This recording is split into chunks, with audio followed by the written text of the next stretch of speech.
Hi, it's Laura again at Hyperstamper.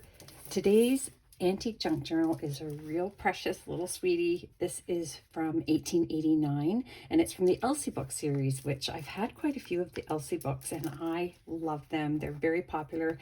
And of course, I've had this cover before as well, different title, but I love that the little girl's sitting there reading and I like to think she's reading her journal. So we've got the beautiful daffodils on the side and I left the spine intact, and I just did one little eyelet to put in my vintage beads and tassel bits. And let's have a look inside. Everything in here is authentic, antique, and vintage ephemera. I don't use any commercial products. I'm sorry if you're sick of hearing that if you're one of my followers, but in case you're new, you need to know that. And everything here is going in my Etsy shop, hyperstamper.etsy.com. And if you're in North America, the shipping's included in the price of the journals.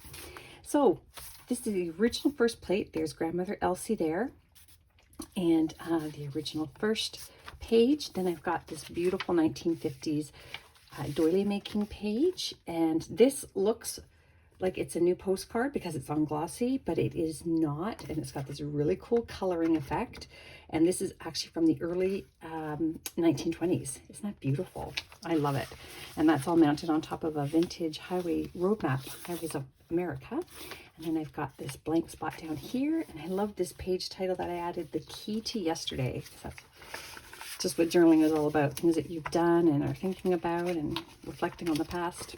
Here is a wonderful vintage plate from the Birds, Nests, and Their Eggs book that I've had. I'm running low on these and I love them. I'm going to be sad when they're all done. This is a little banknote from, this one is from 1928 and it expires 100 years later. And this is a little vintage mini playing card from the 50s as well there. And a really fun cluster up here from an old stapler from the 50s. Somebody gave me an old box. It's funny. I can use that. This is one of the original pages from the book here. And I just like it because it's got lots of journaling space on it and it gets to live with its book. And it says 35 cents up here. That's how much that book cost at some point in time. Here's a little raccoon page from the 1930s. And this is from the 1920s. Look at that beautiful red. That is really special to have a full, brightly colored thing. And some little child put the page numbers on every page of this children's book, and I've left them. They are erasable, but I think it's quite sweet. 1950s Pearl Shop receipt. I have lots of those that I'm happy to give out. And this is an original bingo card from the 50s. And I love the foxing around the edges and the natural aging. Here's another receipt from 1953, Arthur Kalman's Wholesale Potatoes and Onions. He got 10 pounds for $4.50. That's right. Times are changing. This is from a book here, the spine of a book, and that is from the interior spine back there. You can see it better in person. If you own this, you will enjoy the textures. And I've just added all kinds of antique and vintage ephemera in there to journaling. It's like a journal within a journal. That's from a vintage bird book there, and more of that Highways roadmap. That is Lake Michigan there. And then I put this beautiful antique doily in here, and I turned it into a pocket as well. And then this is an antique box of brand new, never used library plates that you would put in the book. So you can use that yourself and claim your junk journal. This is a 1930s children's book page. Vintage music sheet. And then I put in this lovely art plate here. That is vintage, and that is, I want to say that is Pissarro. Pissarro, yeah, the artist. I love that work. It's almost a Monet-like. Now this is fun. This is from a restaurant. The owner of the restaurant here with all these ladies. Fabulous, 1950s. And a little note on the back, which is fun. And then this is another page from the book itself to journal on. And this is from the late 1800s. And it's just a beautiful little poem, The Star Shower. So I thought that was very, very sweet to go in this very sweet journal. Fun clusters there with some interior spine. And this is from 1920 book, and that is temperature. So the world map with temperatures on it, winds and temperatures.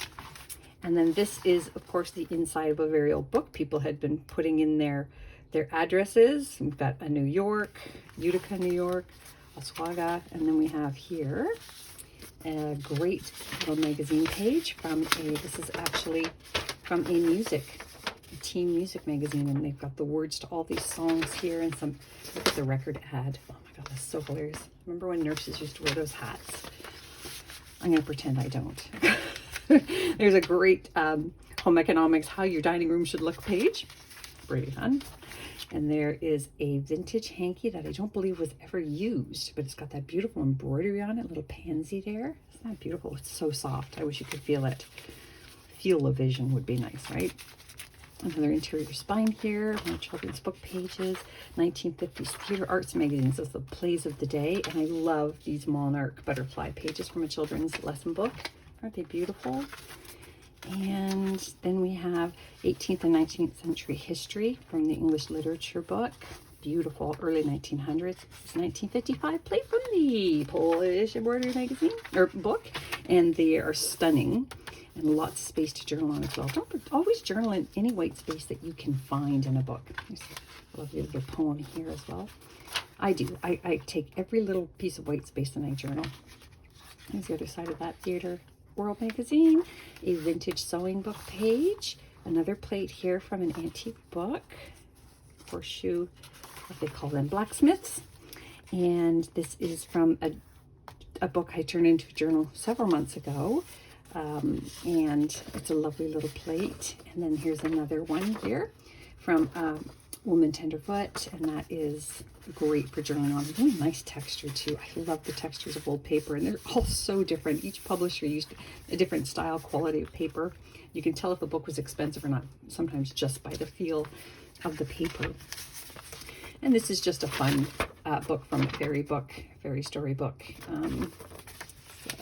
I didn't put anything on it because it was just fun to have.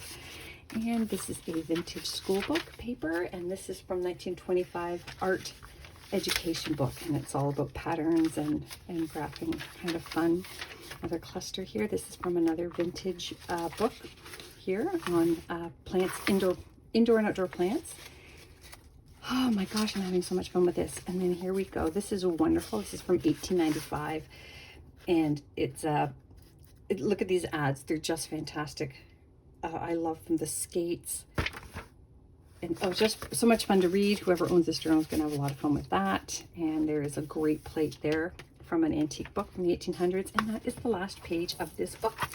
I hope you love it as much as I loved making it. Thanks.